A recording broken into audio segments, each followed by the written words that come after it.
Howdy folks, it's Robey here with the Manufactured Mind. Hope everybody's doing well on this beautiful Monday evening, October 20th, 2025.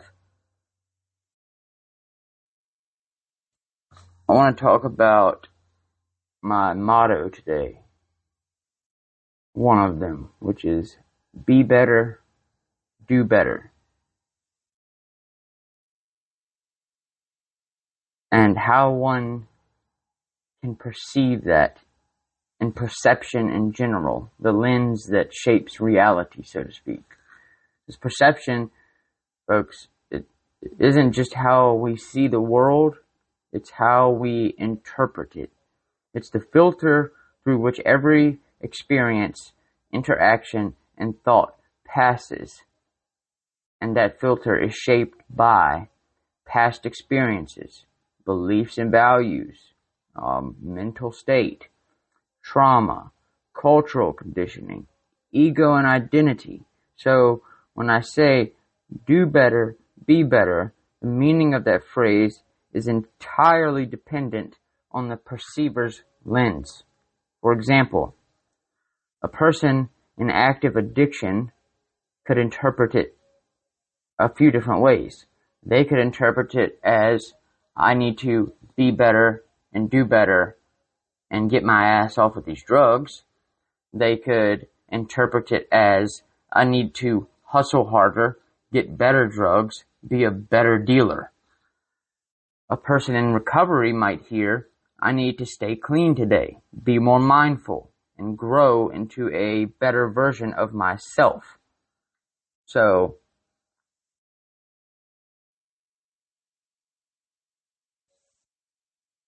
I hope everybody can really grasp, where I'm coming from with this. Those are two completely opposite ends of the spectrum perceptions.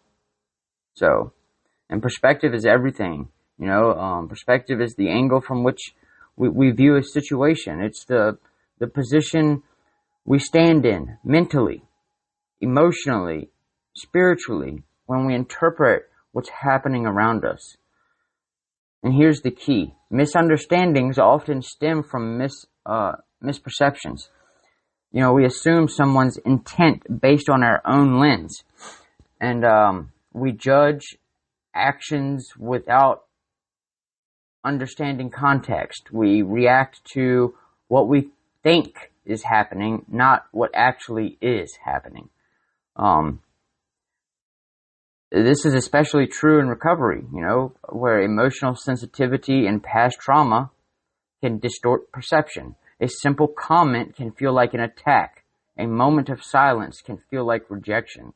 But often, it's just a misalignment of perspectives. That's it. So, the manufactured mind, programmed perception. My theory touches on something profound, the idea that our minds are manufactured through years of conditioning. We're programmed by addiction cycles, family dynamics, societal expectations, cultural narratives, and internalized trauma. Excuse me. This programming creates a default perception, folks, a mental autopilot, so to speak. And unless we consciously challenge it, we stay stuck in a loop. And the longer you stay stuck in that loop, the longer you stay stuck in that loop, the more prone you are to being stuck in that loop your entire life. And I see this in many of the older generations, the baby boomers. They seemingly are stuck in a perpetual cycle of a one-track mindset.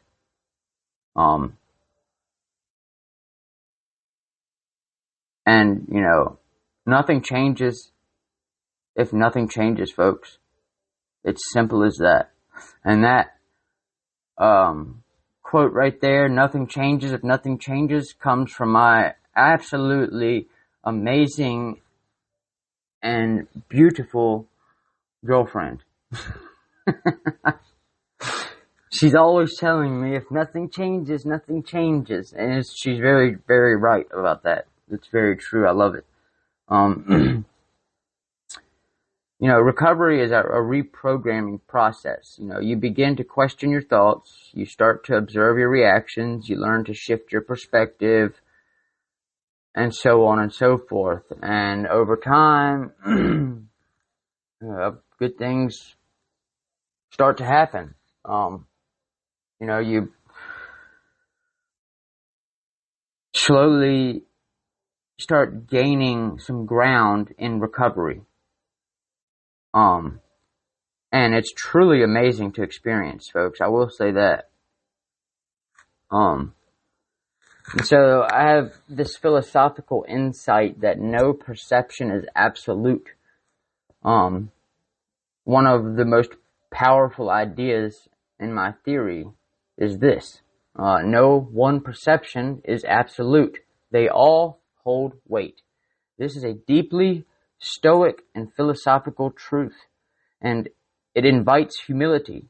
It reminds us that our truth is not the truth. Our experience is not universal.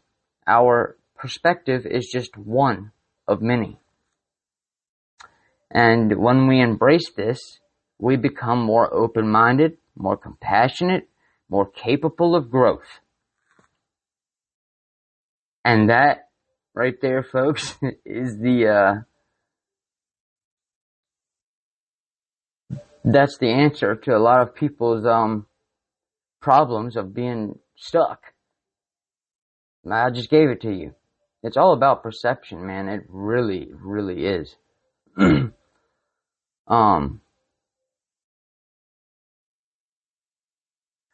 Perception is the lens through which we interpret reality. Perspective determines meaning, even for the same phrase of experience. Misunderstandings are often misperceptions, not malice or ignorance.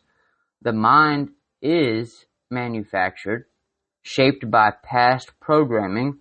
Recovery is reprogramming, a conscious shift in perception, and no perception is absolute. Truth is multifaceted.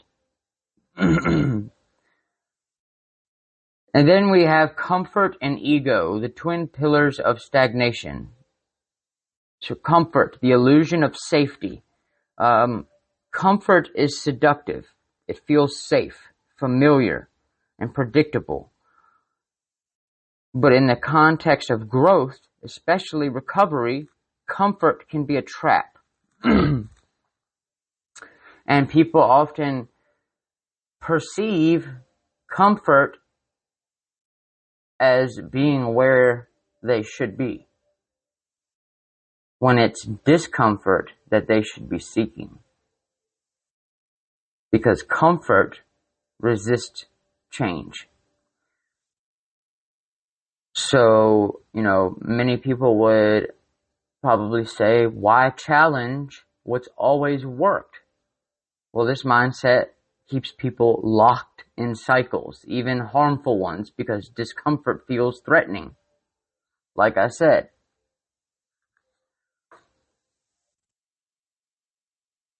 Comfort reinforces old programming. For instance, this is just who I am.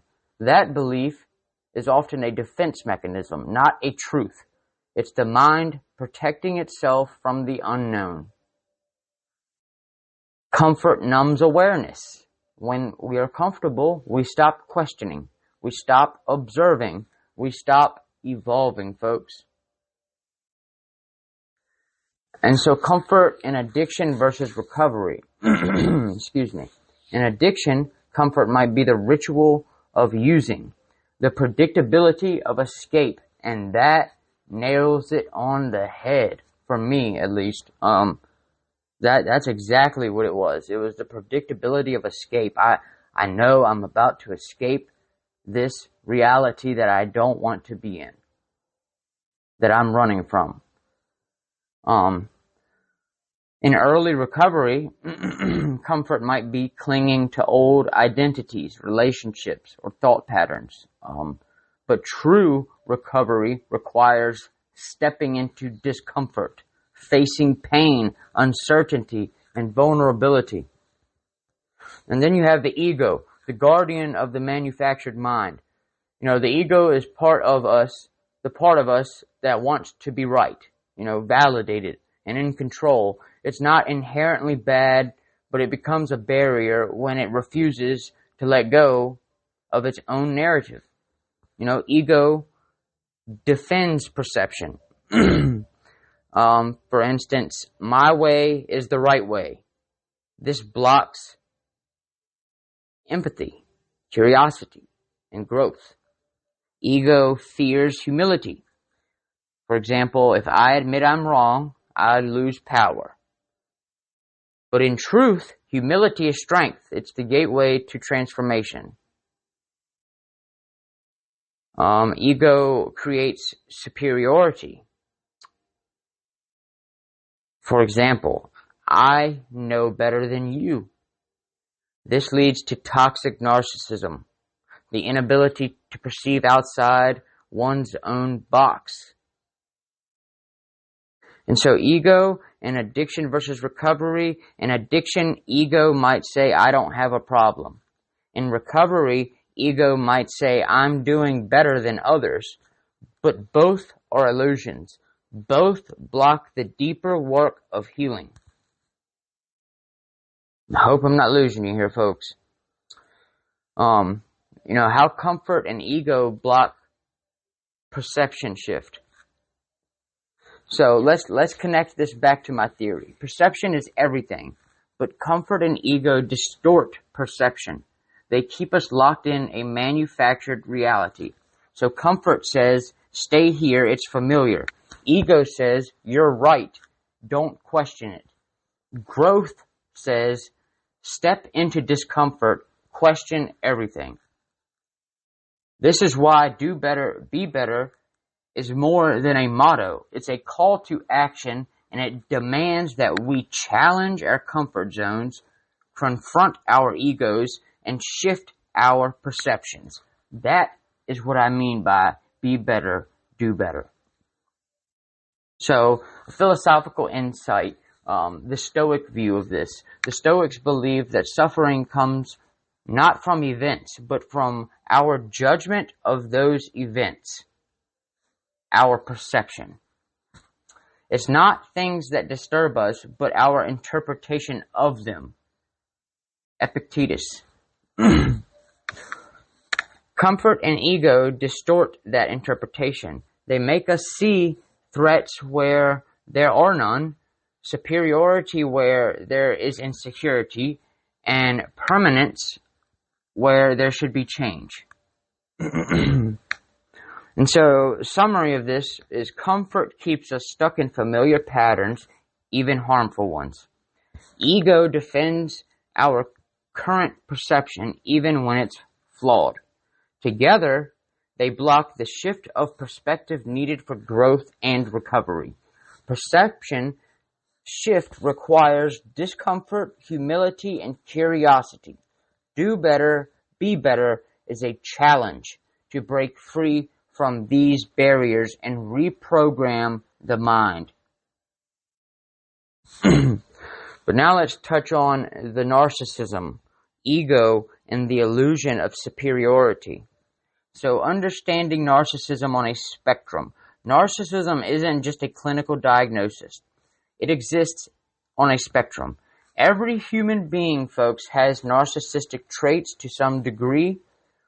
These traits are usually tied to self-preservation, identity, validation, control. But when these traits become toxic, they begin to distort perception and block growth. For example, we are all narcissists to a degree, but toxic narcissism is the inability to perceive outside of one's own box. Ego role in narcissism is ego is the architect of the self. It builds identity, defends beliefs, and seeks validation. But unchecked, ego becomes a fortress, a mental stronghold that resists change. Ego says, I'm right, my truth is superior. Ego fears, if I'm wrong, I lose control. Ego defends, I don't need change, others do. As in, there's nothing wrong with me. This leads to perception, rigidity. I always struggle saying that word. Perception rigidity. The inability to see beyond one's own experience, which is the very opposite of growth, folks. And toxic narcissism and perception lock. So toxic narcissism is not just arrogance, it is a perception lock. It's the refusal to entertain other realities, other truths, other ways of being. It blocks empathy, it resists feedback, it denies accountability. In recovery, this is very, very dangerous, folks. It can manifest as, I'm not as bad as them. I don't want help. I don't need help. I've got this. Therapy is for weak people. Rehab is for quitters. So these are ego defenses, not truths. And you have to be aware of that. They keep the person stuck in the manufactured mind, unable to shift perception or reprogram their reality. So the manufactured mind and narcissistic programming. My theory beautifully ties this together. Years and years of self-programming the wrong program. Toxic narcissism is often the result of unhealed trauma, survival mechanisms, cultural conditioning, lack of emotional education. That's a big one. And so is all of these are big. It's not always malicious. It's often unconscious, but it still blocks the ability to do better and be better. I hope you're tracking, folks. The antidote, humility and curiosity. To break free from narcissistic perception, one must embrace humility, which is the willingness to admit you don't know everything. Curiosity, the desire to understand perspectives beyond your own.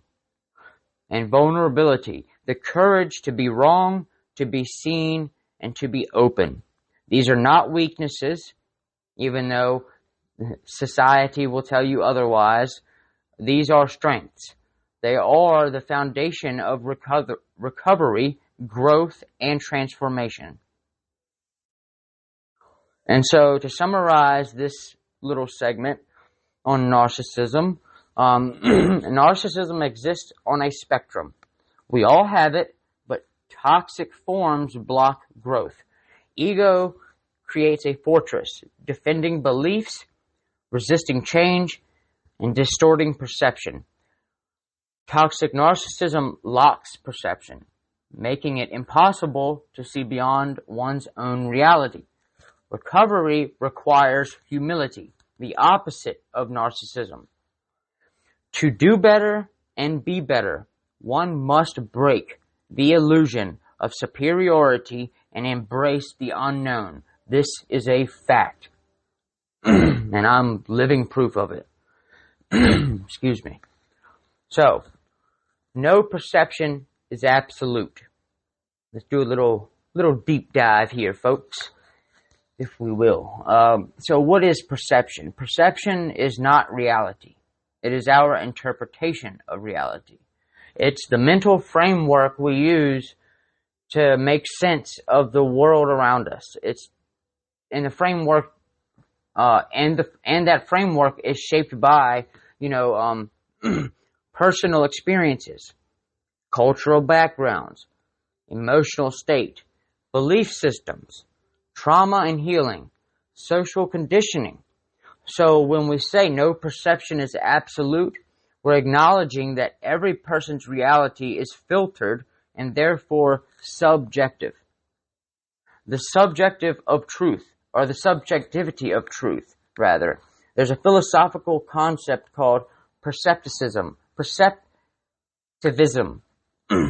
introduced by Friedrich Nietzsche, which argues that there are many possible conceptual schemes or perceptives in which judgment of truth or value can be made, and none of them are universally privileged. And Nietzsche famously said, "There are no facts, only interpretations." This does not mean truth doesn't exist.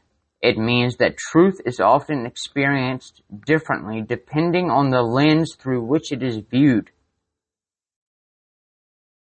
In recovery, why this matters. In the context of addiction and recovery, this idea is vital. A person in active use may perceive their behavior as survival, coping, or even empowerment, but a person in recovery may look back and see that same behavior as destructive, rooted in pain and avoidance. Same actions, different perceptions, different truths. This is why judgment is dangerous and why empathy is essential. If we assume our perception is the only valid one, we shut down the possibility of understanding others and ourselves more deeply. Perception is fluid, not fixed. So one of the most liberating truths in this theory is that perception can change. It's not a fixed trait. It's a dynamic process, folks. You can train your mind to see differently, because I've done it. You can challenge your assumptions, and you can reframe your experiences. This is the essence of mental reprogramming. The heart of the manufactured mind. It's the process of stepping outside your default lens and asking, is this the only way to see this, or is there another angle? And quite frankly, you'd be stupid not to ask yourself that. It can be a very ignorant and arrogant thing to say. Or not to say, rather. I'm sorry, not to say that. So some philosophical and Stoic insight. The Stoics taught that our suffering often comes not from events themselves, but from our judgment of those events. Men are disturbed not by things, but by the views which they take of them. Epictetus.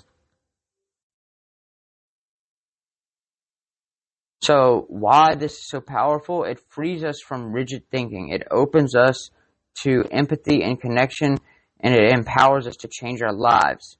Not by changing the world, but by changing how we see it. So this aligns perfectly with my theory, because if we can shift our perception, we can shift our experience. We can move from victimhood to empowerment, from confusion to clarity, from stagnation to growth. And so to summarize this little segment, the perception is subjective, shaped by personal, emotional, and cultural filters. No perception is absolute. Every truth is partial. Every lens is limited. In recovery, this means understanding that people are at different stages of awareness. And that is a vital thing to recognize. Growth requires perception shift, the courage to see differently. Mental reprogramming is the process of challenging and evolving your lens. Empathy and humility are the tools to navigate a world of diverse perceptions. Experimentation here, if you will. The courage to try something new. So, why experimentation matters, folks. Experimentation is the antidote to stagnation. It's the act of stepping outside your comfort zone and testing the new ways of thinking, behaving, and perceiving. So in recovery, experimentation might mean trying a new coping strategy, attending a different support group, exploring mindfulness or journaling, challenging a long-held belief about yourself, trying meditation, yoga, etc. In life, it might mean changing your routine, engaging with people who think differently, which I highly encourage everyone to do. You need to have respectful dialogue with different views, or else society will continue to crumble. And then reading something that contradicts your worldview. Because often, when people do that, it pisses them off. You need to learn to not get pissed off. You need to train yourself to not get pissed off. Because then you're essentially letting your beliefs be led by emotion, letting your next words that probably come out of your mouth be led by emotion. So, growth doesn't come from certainty, it comes from curiosity. And so the role of trial and error. Experimentation isn't about getting it right, it's about learning. Every attempt, whether successful or not, gives you data. It teaches you something about yourself, your mind, your limits, your potential. As I always say, folks, there is a lesson to be learned in every experience and situation. Every negative experience has a positive to be found within it. And that is a fact. I promise you, it might be the smallest and most minute little positive thing, but I promise you, if you look hard enough, you will find it. And then that's when you got to hang on to that. Failure isn't the enemy. Rigidity is. Mistakes aren't setbacks. They are feedback, folks. Remember, there is a lesson in everything. In every person you meet, there is a lesson to be learned.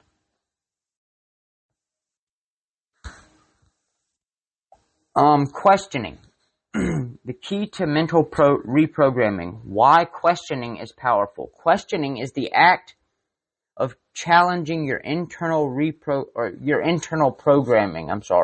It's asking, why do I believe this? Where did this thought come from? Is this serving me or sabotaging me? Is this my truth or someone else's truth? This is the foundation of mental reprogramming, the core of the manufactured mind. You begin to dismantle the default settings that were instilled by trauma, culture, addiction, or ego. The mind is a machine, but you are the engineer. Questioning perception. When you question your perception, you open the door to new realities. You stop reacting and start reflecting. You stop assuming and start understanding. You begin to see that your thoughts are not facts. You realize that your emotions are signals, not commands, and you understand that your beliefs are flexible, not fixed. Open mind, folks. Open mind. Philosophical insight, the Socratic method. Socrates believed that wisdom begins with asking questions. He didn't claim to know the truth. He sought it through dialogue, inquiry, and reflection, which I wholeheartedly agree with all of that. The unexamined life, let me backtrack. I quote, "The unexamined life is not worth living." Socrates. This aligns perfectly with my theory as well. If we don't question our thoughts, beliefs and behaviors, we remain trapped in a manufactured mind, a reality we didn't consciously choose. So to sum this little segment up, first, experimentation is the act of trying new ways of thinking and living, even if they feel uncomfortable. And questioning is the process of challenging your internal programming and assumptions. Together, they form the foundation of growth and recovery. Mental reprogramming requires curiosity, courage, and humility. Do better, be better is not just a motto, it's a method of transformation through experimentation and inquiry.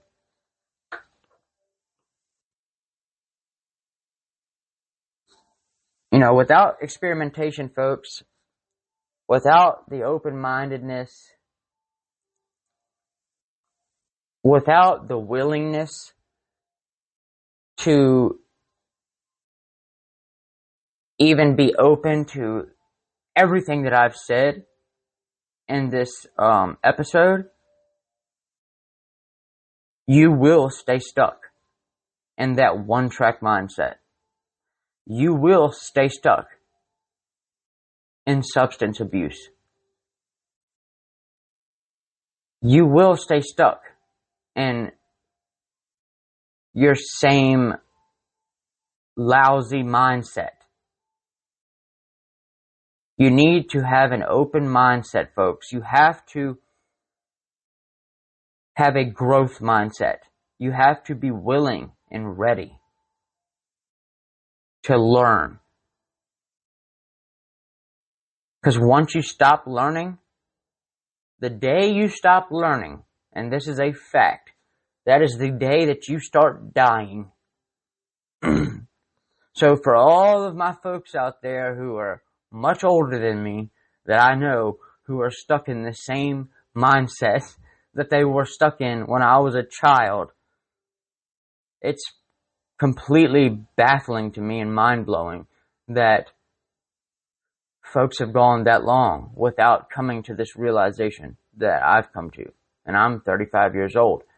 And it's taken me what I think is too long to realize a lot of this shit. But how can you expect something like this to be taught to you if the folks that were supposed to teach it to you couldn't perceive things from another perspective?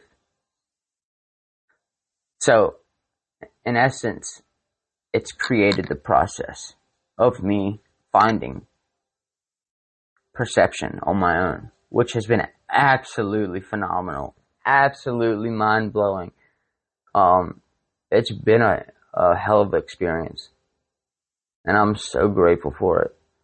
Perception is everything.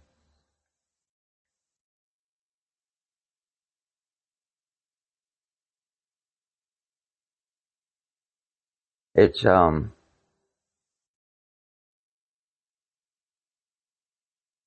something that I hope everybody really reflects on. You have to be open-minded, folks. This is the core problem with not just getting stuck in addiction or substance abuse, whatever you want to call it. It's the core problem with why this country is dividing so horribly is because of this right here. And so, I guess I'll end it with this. What better way to end it than with do better, be better, folks. Just do better, be better. Like I said, it's not just a motto. It's a method of transformation through experimentation and inquiry. So do better, be better. Strive to do better, be better. I promise, if you open up your mind and step outside of your one-track mindset, you will have your mind blown. But you have to be willing and open. And I hope that you are. And I hope that this finds somebody's ear, and I hope that it helps them. Because this was a very deep episode. But that's going to do it for now. That's going to do it for today. I hope everybody has a wonderful evening. I'm clocking out at 6:17 p.m. And I will catch you folks on the next one. This is The Manufactured Mind, and I'm Robey. Peace out.